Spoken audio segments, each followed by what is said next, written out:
اعوذ باللہ من الشیطان الرجیم، بسم اللہ الرحمن الرحیم۔ مصیبت اور پریشانی سے بچنے کا آسان طریقہ۔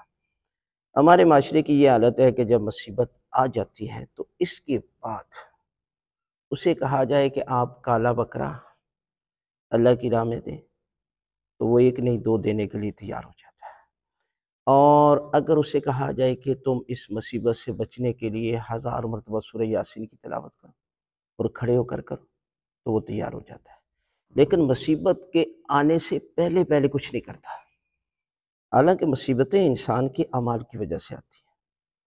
اگر انسان واجب بات پر عمل نہیں کرتا، حرام چیزوں سے بچتا نہیں ہے، گناہ پہ گناہ کر رہا ہے، کبیرہ گناہ کر رہا ہے، تو کیا اس کی وجہ سے رحمتیں نازل ہوں گی؟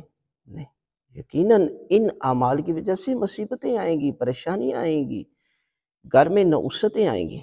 لہٰذا واجبات پر عمل کریں، حرام چیزوں سے بچیں، اور اس کے ساتھ ساتھ اپنی زبان پر باوضو ہو کر یا بغیر وضو کے بھی یہ ذکر جاری رکھیں۔ لا حول ولا قوة الا باللہ العلی العظیم، حسبنا اللہ نعم الوکیل نعم المولا و نعم النصیر۔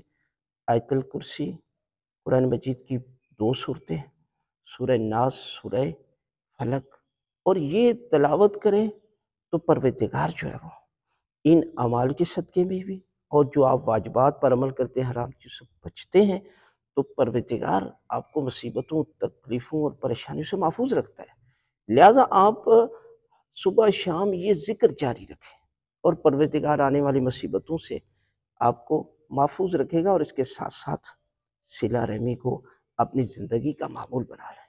چاہے کوئی آپ کو فائدہ دے یا نہ دے، آپ کا کام ہے کہ اپنے والدین کی خدمت کریں، رشتہ داروں کے ساتھ صلہ رحمی کریں، تو پروردگار اس کے بدلے میں بھی پروردگار جو ہے وہ مصیبتوں اور پریشانیوں سے بچاتا ہے۔